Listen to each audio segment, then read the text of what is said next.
ETF index mutual funds నేర్చుకుని stock మార్కెట్లో రాణించాలనుకుంటున్నారా? వెంటనే ఈ నెంబర్కి కాల్ చేయండి. నమస్తే రమగారు. నమస్తే జయ. రమగారు, మనం లాస్ట్ టైం కూర్చున్నప్పుడు ఒక వీడియో చేశామండి అత్తగారుల గురించి. వాళ్ళ డామినేటింగ్ కానీ వాళ్ళ బిహేవియర్ కానీ ఎలా ఉండాలి ఎలా ఉండకూడదు అని ఒకళ్ళు మనకి ఒక క్వశ్చన్ రేస్ చేశారు. ఒక ప్రశ్నకి సమాధానంగా మాట్లాడాం.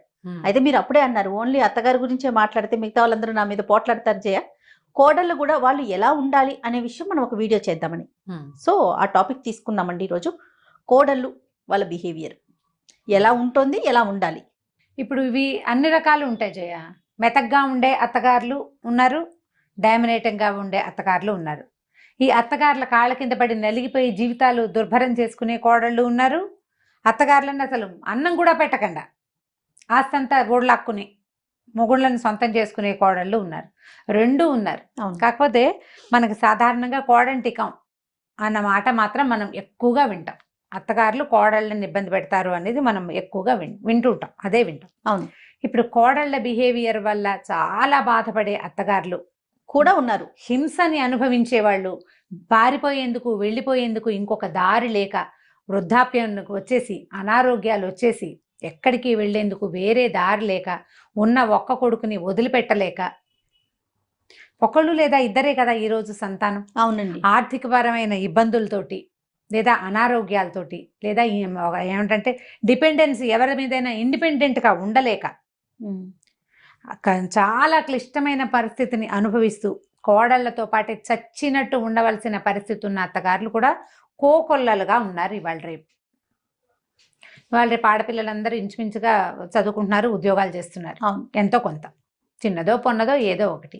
ఈ ఉద్యోగాలు చేసే కోడళ్ళకి ఇంట్లో అత్తగారు ఉన్నారనుకో, తాము బయటికి వెళ్తారు, ఇల్లు అత్తగారు నడపాలి, మంచి చెడు మొత్తం ఆవిడే చూడాలి, వాళ్ళే చూసుకోవాలి. ఆ అమ్మాయి కొంచెం కొన్ని పనులు చేస్తుంది, ఏదో కొంత చేస్తుంది. కాకపోతే ఎట్లా చేస్తారంటే వీళ్ళు చేకేం చేస్తారు అనే ధోరణిలో బిహేవ్ చేస్తారు. చాలామంది ఆడపిల్లలకి తమ అమ్మ కరెక్టు, తమ అత్తగారు తప్పు. వాళ్ళ అమ్మ ఎన్ని తిట్టిపోసినా, ఎంత పెట్టకుండా చేసినా, తనని సరిగ్గా చూసినా చూడకపోయినా కూడా, అంటే ఆ తల్లికి ఆవిడ పరిస్థితి ఏదో ఉంటుంది, తల్లి ఇంపార్టెంట్. ఎన్ని రకాలు చేసినా ఏదో విసుకుందో, కసుకుందో, కేకలేసిందో, చిరాకు పడిందో అత్తగారు నచ్చదు. ఈవిడ మనిషే, ఈవిడికి ఇలాంటివి ఉంటాయి అని అనిపించదు. మన అమ్మ విసుకుంటే మనకు అలవాటుగా ఉంటుంది, అత్తగారు విసుకుంటే తప్పుగా ఉంటుంది. ఇవి ఏమంటారు, ఈ ఊరికి ఆ ఊరు ఎంత దూరం, ఆ ఊరికి ఈ ఊరు కూడా అంతే దూరం. అవును. ఆ ఇంగితం లేకుండా పోతుంది చాలా మందికి. ఇవాళ రేపు అని అందరికీ ఉంటారు కదా.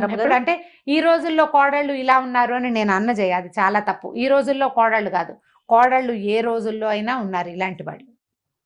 దాష్టికం చేసే అత్తగారులు అన్ని కాలాల్లో ఉన్నట్టే ఇట్లా పొగరుబోత్తనంగా ప్రవర్తించే కోడళ్ళు ఎంతమందో అప్పుడు ఉన్నారు, పాత రోజుల్లోనూ ఉన్నారు, ఇప్పుడు ఉన్నారు. అత్తగారులకి అన్నం పెట్టకుండా అరుగుల మీదకి తోసేసిన కాలం చూసాం మేము, మాకు తెలుసు అలాంటివి జరిగేవి ఇది వరకు. ఇప్పుడు కూడా అలాంటి పరిస్థితి ఉంది. ఇప్పుడు ఇంకా తెలివిగా చేస్తున్నారు, తెలివిగా చేస్తారు. తెలివిగా చేయటమే కాకుండా అత్తగారి బంగారం కావాలి, అత్తమామ సంపాదించిన ఆస్తులు కావాలి, అత్తగారు సపోర్ట్ చేయాలి తన్ని, కానీ తన రూపే నడవాలి. ఒక్క అక్షరం తేడా వచ్చినా సహించదు. ఆ రోజున మీరు ఇలా అన్నారు దగ్గర నుంచి మొదలు పెడతారు. మనం మనుషులం, ఇవి మనుషులకు అత్యంత సహజమైనది. మనకి మనిషి అవసరం ఉంది, మన పిల్లలకి పెద్దవాళ్ల తోడు కావాలి, మనకి ఇంట్లో ఒక మనిషి ఉండాలి, వీళ్లతో నేను కొంత సర్దుకోవాలి. పైగా నేను సంపాదించని, నేను ఏ రకంగానూ ప్రయత్నం చేయకుండా వచ్చిన ఆస్తి మీద నాకేం అధికారం ఉంది అనే ఆలోచనే ఉండట్లే. ఆత్మాభిమానం లేదు ఆడవాళ్ళకి. అంటే ఎలా ఆలోచిస్తారంటే నా భర్త, వాళ్ళ బిడ్డ, సో అది నాదే కదా అన్న ఆలోచన వస్తుంది తప్ప నాది కాదు అన్న ఆలోచన రాదు. నా భర్త, వాళ్ళ బిడ్డ, నా భర్తకి బాధ్యత లేదా?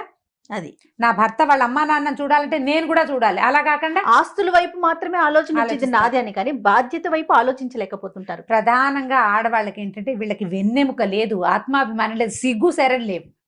సంపాదించని ఆస్తి మీద నీకు ఎట్లా హక్కు ఉంటుంది? చిన్న పాయింట్ కదా, చాలా చిన్న పాయింట్. నువ్వు బాధ్యత తీసుకోవు, నీకు హక్కు ఎక్కడి నుంచి వస్తుంది? తీసుకోని బాధ్యత వెనకాల వచ్చే హక్కుని తీసుకుంటున్నారు అంటే మీకు వెన్నుపూస లేదు, వెన్నెముక లేదు, మనుషులు కాదు మీరు. ఇక్కడ ఇంకొక విషయం రమ్మగారు, మేము డబ్బిచ్చి కొనుక్కుంటున్నాం కదా నా భర్తని అనే ఆలోచన కూడా ఉంటుంది. ఎందుకు కొనుక్కుంటావు? మొగుడినే కొనుక్కో. అప్పుడు అత్తగారి ఆస్తులు ఎందుకు కొనుక్కుంటావు నువ్వు? అది మొగుడిని కొనుక్కో, నీకు అంత ఎక్కువగా ఉంటే. ఖచ్చితంగా అదే అదే ప్రశ్న. ఇప్పుడు నేను డబ్బిచ్చి ఈ ఇంటికి వచ్చాను, అలాంటప్పుడు నన్ను ఎందుకు చూడరు? మేమిద్దరం ఒకటే కదా, అతను ఆస్తి నా ఆస్తే కదా అన్న ఆలోచన ఇప్పుడు నీ వస్తుంది కదా. ఆస్తంతా అతనిది కాదు, వాళ్ళు డబ్బు ఇచ్చి వదిలించుకున్నారు మీ అమ్మ నాన్న, సరిగా చెప్పాలంటే. మరి ఇప్పుడు ఈ మాట వస్తే ఇది కూడా రావాలి కదా. అంతే. ఆ మాట వస్తే ఇది కూడా రావాలి. ఈ డబ్బు ఇచ్చాము అనే పాయింట్ అసలు పాయింటే కాదు జయ. ఇప్పుడు అసలు అలాంటి ఆలోచన లేదు. ఇప్పుడు చాలా ప్రధానమైనది ఏంటంటే అత్తవారిని బాధ్యత నువ్వు తీసుకోవు. ఓ ఇద్దరు పెద్దవాళ్ళదో ఒక పెద్దవాళ్ళదో బాధ్యత తీసుకోనప్పుడు వాళ్ళ ఆస్తి తీసుకునే హక్కు నీకెక్కడిది అని నిన్ను నువ్వు ప్రశ్నించుకో. ప్రతి ఆడపిల్ల ప్రశ్నించుకోవాలి. ఇలా ప్రవర్తించే కోడళ్ళంతా క్వశ్చన్ చేసుకోవాలి. నీకే బాధ్యత లేదు, మర్యాద లేదు. వాళ్ళు సంపాదించిన ఆస్తి ఎలా తీసుకుంటావు నువ్వు? అది చెత్తపుట్టగా ఉంది నీకు. చెత్తపుట్టలో చేయి పెడతావా? పెట్టవే నువ్వు. ఇంకెక్కడ ఆలోచన రావాలి కదా. అది మార్చుకోవాలి. ఆ ఐడియాలజీ మారాలి, అది మార్చాలి. ఆడవాళ్ళలో ఈ రకమైన ధోరణిని ప్రధానంగా మగవాళ్ళు దీన్ని ఎంకరేజ్ చెయ్యకూడదు. అవునండి, ఎంకరేజ్ చేయకూడదు. నువ్వు మా అమ్మని చూడవు, మా అమ్మతో మాట్లాడవు, మా అమ్మ అంటే నీకు పడదు. మరి ఆవిడ సంవత్సరానికి ఒకసారి ఇచ్చే డబ్బు ఎందుకు? ఆవిడ ఒంటి మీద బంగారం ఎందుకు? ఆవిడ వెనకాల రాబోయే రేపొద్దున డబ్బులు ఎందుకు? ఆవిడ మనవళ్ళకి ఇచ్చుకుంటుంది, నీకు ఇవ్వదు. ఆవిడ తదనంతరం వస్తుంది మనవాళ్ళకి, నీకు కాదు.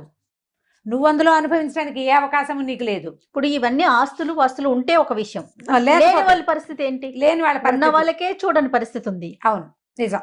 ఇప్పుడు లేకపోయినా కనీసం కొంత వయసు వచ్చే వరకు ఇంట్లో ఉన్న పెద్దవాళ్ళు ఆడో మగో పని చేస్తారు. అవును, పని చేసిన మనుషులకి కనీసమైన మర్యాద ఇవ్వవా నువ్వు? ఆ రకంగా చూసిన కనీసమైన మర్యాద ఇవ్వాలి కదా. కనీసంగా వేళకి భోజనము, పడుకునేందుకు ఎంతో కొంత వసతి, ఇబ్బంది పెట్టకుండా ఉండటం. నీకు డిజేబుల్డ్గా అయిపోతారు కొంతమంది పరిస్థితులు, కరెక్టు. అప్పుడు నువ్వు భరించలేవు. నీకు రాదా రేపొద్దున ఈ స్థితి? అది నువ్వేం అమృతం తాగి పుట్టావు కాదుగా. నీకు కూడా వృద్ధాప్యం వస్తుంది, నీకు కూడా ముసలితనం వస్తుంది, నీకు కొడుకులు ఉన్నారు. రేపొద్దున ఈ అరుగు రేపొద్దున నీకు కూడా సంప్రాప్తిస్తుంది. అంతే. ఈ ఓల్డ్ ఏజ్ హోమ్ నీకు కూడా వస్తుంది. ఓల్డ్ ఏజ్ హోమ్ రాదా నీకు? అప్పుడు ఇంకా సోఫిస్టికేటెడ్ హోమ్స్ ఉండవు, ఉంటాయి కదా. మనం ఒక వీడియో చేశాను అమ్మగారు, మీకు గుర్తుందో లేదో. అమ్మని కానీ అత్తయ్యని కానీ ఇంట్లో ఉంచుకున్నప్పుడు వాళ్ళకి ఓపిక ఉన్నంత వరకు మన పిల్లల్ని చూస్తారు, అంటే వాళ్ళ బాధ్యత అని మనం అంటాం. కానీ రేపొద్దున వాళ్ళు మంచాన్ని పడినప్పుడు వాళ్ళ వయసు కొంచెం పెరుగుతుంది, ఈలోపు మన పిల్లలు కూడా పెరిగిపోతారు, వాళ్ళు చూడాల్సిన అవసరం ఉండదు. అవును, అలాంటప్పుడు ఆ బాధ్యత మనం తీసుకోవాలనే కోణంలో ఒక వీడియో చేసాం. తీసుకోవాల్సిందే. అది నువ్వు బాధ్యత తీసుకుంటే రేపొద్దున నీ బాధ్యత తీసుకునేందుకు తర్వాత తరం తయారవుతుంది ఒకటి. లేదా నువ్వు అసలు ఎవరి బాధ్యత మీద ఉండవలసిన అవసరం లేని పరిస్థితి ప్రకృతి నీకు కల్పిస్తుంది. నువ్వు బాధ్యత తీసుకో, ఇర్రెస్పాన్సిబుల్. నువ్వు మనిషిగా ఉండడానికి కూడా పనికిరాం, మనం మనుషులుగా కూడా పనికిరాం. అవునండి. నువ్వు అత్తమామ బాధ్యత తీసుకో, నీ పిల్లలు నీకు పంచ ప్రాణాలు. అబ్బో అసలు మామూలుగా కదా, మా అత్తగారు మా ఆయన్ని బాగా పెంచలేదు, నేను అద్భుతంగా పెంచుతానంటావు. తాత బొచ్చ తరతరాలు జయ, దాన్ని తప్పించుకోలేం మనం. అవునండి. నువ్వు అద్భుతంగా పెంచిన నీ కొడుకు రేపొద్దున ఏ కోడలకో దొరుకుతాడు. నీలాంటి బ్యాడ్ ఐడియాలజీ ఆ అమ్మాయికి కూడా ఉంటుంది. ఇది ఎక్కడో చోట కట్ చేయొద్దు. నీ తరంలో నువ్వు మార్చు, కనీసం నీ తరంలో నువ్వు మారిస్తే నువ్వు ఈజీగా చేస్తావు జయ. నేను ప్రతిసారి మా అమ్మ గురించి చెప్తుంటాను నీకు. మా నాయనమ్మ తాతగారు పోయిన 10వ రోజున పడిపోయారు. ఆవిడికి మనిషి చాలా పొడుగట. మేము ఆవిడని చూడలే, మాకింతే చిట్టి నాయనమే తెలుసు. పొంగిపోయారే, వంగిపోయారు. ఆస్టియోపొరోసిస్ ఉంది ఆవిడకి, చాలా భారీ మనిషి. అట్లా మా చిన్నాయనమ్మ కూడా ఇట్లా వంగి ఉండేవారు. వాళ్ళ ఫ్యామిలీలో ఉంది మనుషులు అట్లా కృషించిపోవటం, బొంకలు అట్లా పలచమైపోయి దగ్గరికి అయిపోతాయి అనమాట. అయితే చిన్న మనిషిగానే ఉండేవారు మా నాయనమ్మ. పడిపోతే తుంటి విరిగిపోయింది జయ. తుంటి విరిగితే అప్పుడు డాక్టర్ గారు, ధన్వంతరి గారే అనుకుంటా, ఆపరేషన్ చేయలేము, పెద్ద వయసు, బోన్స్ బాగా పెలిసిబారిపోయి పలచబడిపోయినాయి, మంచంలో ఉంచండి అంటే 3 years నా తాతగారు పోయారు, నాన్న పోయారు. తర్వాత మా అక్కయ్య పెళ్ళయింది, అన్నయ్య పెళ్ళి కూడా అయిన తర్వాత 3 ఏళ్ళు పూర్తిగా నిండేదాకా ఉన్నారు మా నాయనమ్మ. ఆ 3 ఏళ్ళు ఆవిడ మంచానే ఉన్నారు. మేమే ఎవరో ఒకళ్ళని ఎత్తి పక్కన పట్టుకుని, మా అమ్మ ఎంత ఓపికగా చూసిందంటే ఆవిడ్ని. మేము ఎవరో ఒకళ్ళం ఖచ్చితంగా పిల్లలు, మా అమ్మ ఎక్కడికైనా వెళ్ళాల్సి వస్తే ఓ పిల్ల 2 పిల్లలు ఇంట్లో ఉండేవాళ్ళం. ఆవిడకి మధ్యాహ్నం వేసరికి ఇంత ఉప్మా చేసి పెట్టాలి, పిచ్చి ఉప్మా. అది కూడా అదైనా సరే ఎంత బాగా చేసిందో, కుట్టేమో ఉప్మా అని చాలా సంతోషించేది పాపం మా నాయనమ్మ. చాలా చిన్న తిండి చూసేవాళ్ళం మేమే బాగా. మా అమ్మ అయితే ఎంత అట్మోస్ట్ కేర్ ఇచ్చింది మా నాయనమ్మకి. చివరికి మా అమ్మ ఎవరితోటి ఏమి చేయించుకోకుండా స్విచ్ ఆఫ్ చేసినట్టు వెళ్ళిపోయారు. నేను దాన్ని బాగా నమ్ముతాను జయ. ప్రతి వాళ్ళకి నేను ఇదే చెప్తాను. నేను చెప్పే ప్రతి కథలోనూ ఈ పాయింట్ ఉంటుంది. నేను జీవితాన్ని చూడటం వల్లే నాకు ఆ మాట వచ్చింది. నాయనమ్మ పోయిన 20 సంవత్సరాల తర్వాత ఎప్పుడో మా అమ్మగారికి నాయనమ్మకి చాలా డిఫరెన్స్ ఉంది. ఇంచుమించు మా నాయనమ్మ 86లో పోయి ఉంటారు కదా. మా అమ్మ 2010 దాకా ఉన్నారు. ఇన్ని సంవత్సరాలు ఆవిడ హాయిగానే ఉన్నారు. మా అమ్మ ఏం ఇబ్బంది పడలా. ఒకసారి చిన్న అనారోగ్యం వచ్చింది, మా ఇంటికే వచ్చారు, క్యూర్ అయిపోయారు, నార్మల్ అయిపోయారు.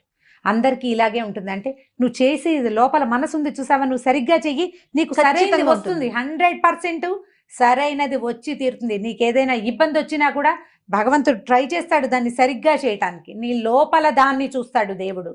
నువ్వు పైన ఏ రంగుని భగవంతుడు అక్కర్లా. నువ్వు రంగు రూపు, నువ్వు పెట్టే పువ్వు, నువ్వు పెట్టే ప్రసాదం కాదు, నీ లోపలి గుండె, నీ ఆత్మలో ఎలాంటిది ఉంది అనేదే భగవంతుడికి కావాలి. అదే మన చుట్టూతా ఉన్న ప్రకృతి చూస్తుంది. నాకు మీరు చెప్పే దాంట్లో బాగా నచ్చే ఒక పదం అంతే, ప్రకృతి చూస్తుంది, ప్రపంచం చూస్తూ ఉంటుంది మనని.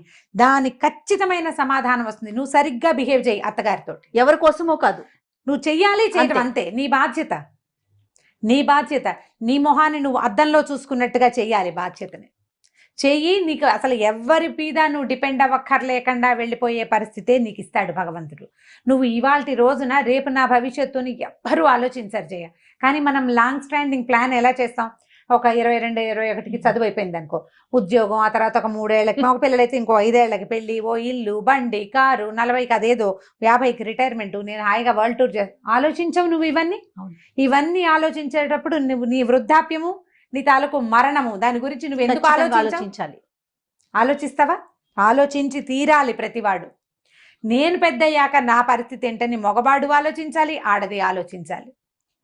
నాకు అలాంటివి రాకూడదు అంటే నేను ఇలాంటివి చేయకూడదు అని తెలుసుకోవాలి మనం. ఇప్పుడు ఈ పనులు వీటన్నిట్లలో నువ్వు కర్మ సిద్ధాంతమే అప్లై అవుతుంది జయ. అవును రమ్ గారు. ఇప్పుడు నీకు బాధ్యత, నువ్వు చెయ్యాలి. బాధ్యత లేని చోట హక్కులు ఉండవు. అస్సలు హక్కు తీసుకోవడానికి నీకు సిగ్గులేదని అర్థం. నువ్వు హక్కులు తీసుకుంటాను, హక్కులన్నీ పుచ్చుకుంటాను, నేను బాధ్యతగా ప్రవర్తించినంటే నువ్వు మనిషిగా ఉండడానికి పనికి రావని అర్థం. మనుషులం కాదా మనం?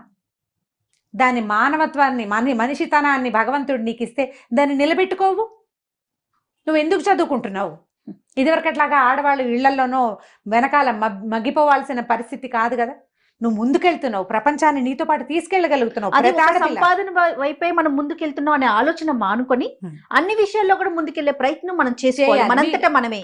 మీ వ్యక్తిత్వము, మీ విశాలమైన దృక్పథము, విశాలమైన భావాలతోటి ప్రపంచాన్ని ముందుకు తీసుకెళ్ళినడమ్మా. ప్రతి వాళ్ళు దీనికి ట్రై చేయాలి. మీ ఫ్రెండ్స్, మీ కజిన్స్, మీ సిస్టర్స్ ఎవరైనా ఇట్లాంటి దుష్ప్రవర్తన ఉంటే ఇది చేయొద్దని చెప్పే స్వతంత్రాన్ని తీసుకోండి. ప్రతి వాళ్ళు చెప్పడం కదా, అందరూ ఆడవాళ్ళు అసలు ఇంకొకరితో చెప్పించుకునే పరిస్థితిలోకి వెళ్లకుండా ఉంటే బాగుండా అనిపిస్తా ఉంటుంది. వెళ్లకుండా ఉండాలి. మీ అత్తగారితో సరిగ్గా ఉండు, ఇల్లు బాకలు సరిగ్గా చూసుకో, నీ బాధ్యతని నువ్వు నెరవేర్చు అనే మాట నువ్వు ఎవరితోటైనా చెప్పించుకోవాల్సి వచ్చిందంటే, నీ మొహం మీద మచ్చ ఉందని ఎవరైనా చెప్పాలా నీకు? అద్దం చూసుకుంటే తెలీదు నీకు? జీవితాన్ని అద్దంగా చేసుకోండి అమ్మా. ప్రతి వాళ్ళు కూడా మన జీవితం మనకి అద్దంగా ఉండాలి. మనని మనం హాయిగా చూసుకోగలగాలి. ఇక్కడంతా ఏదో ఉందనుకో, చూడంగానే ఎలా ఉంటుంది? జుగుప్సాకరంగా ఉంటుంది. ఇప్పుడు అది చూసుకోకూడదు. నీ మొహాన్ని ప్రశాంతంగా నువ్వు చూసుకోవాలి అద్దంలో. నీ జీవితాన్ని చూస్తే నువ్వు చేసిన సరైన పని, సజావైన నీ ప్రవర్తన, బాధ్యతాయుతమైన నీ మనస్తత్వము, నీ ప్రవర్తన కనపడితే నీ తర్వాత పిల్లలు, నీతో పాటు ఉండే ప్రపంచం అంతా నిన్ను మన్నిస్తుంది. ఇవాళ అత్తగారికి వచ్చిన స్థితి నాకు రాదని అనుకోవద్దు. డెఫినెట్గా వస్తుంది. మీకు పెళ్లి కాకముందు మీరు చిన్నపిల్లలు, పెళ్ళయింది, తల్లి అయ్యారు, పిల్లలు పెద్దగా అవుతారు. ఏడాదికి పిల్లలు పెరగరు. వాళ్ళతో పాటు నువ్వు పెరగవు. ఎన్నాళ్ళు ఉంటావు? మనం ఏమైనా అతిలోక సుందరులమా ఎల్లకాలం ఎంగగా ఉండడానికి? ఏం కాదు. మనమేమి అమృతం తాగలేదు. ఎవ్వరికీ తప్పదు అది. ఇది ఆలోచించుకుని ప్రవర్తించాలి ప్రతి కోడలు కూడా. మనం అత్తగారులకి చాలా చెప్పాం జయ. కోడళ్ళ అవ్వాల్సిన పిల్లలు, ఇప్పుడు ఇంకా రేపొద్దున పెళ్లిళ్ళు చేసుకోబోయే వాళ్ళు, ఆల్రెడీ పెళ్లిళ్ళు అయిపోయి ఉన్నవాళ్ళు, ఆల్రెడీ ఇలాంటి ప్రవర్తనా లోపాలు కలిగి ఉన్న వాళ్ళు ఇప్పటికైనా తప్పేదేలేదు, మార్చుకోండి. ఎందుకంటే మిమ్మల్ని ప్రకృతి గమనిస్తూ ఉంటుంది. అది స్పేర్ చేయదు మిమ్మల్ని. మీ భర్త, పిల్లలు మిమ్మల్ని క్షమించేస్తారు మీ ప్రవర్తన ఎలా ఉన్నా, కానీ ప్రకృతి మాత్రం క్షమించదు. ఎప్పుడూ మీకు ఇతరుల సహాయం అవసరమయ్యే పరిస్థితికే మిమ్మల్ని తీసుకొస్తుంది. ఆ పరిస్థితి తెచ్చుకోకూడదంటే ప్రవర్తనా లోపాలు సరి చేసుకోండి. అత్తగారు మన భర్తకి తల్లి, మామగారు మన భర్తకి తండ్రి, అతని తోబుట్టువులు. ఇప్పుడు అతను వాళ్ళకే ఇంపార్టెన్స్ ఇస్తున్నాడు అంటే మీరు కొంత బాధపడచ్చు. కానీ మీరు అసలు అతన్ని వాళ్ళ వైపు కూడా చూడనివ్వకుండా చేయటం తప్పు కదా. అది చేయకూడదు. అది జాగ్రత్త పడితే బాగుంటుంది. రైట్ రామగారు, నమస్తే అండి. నమస్తే జయ.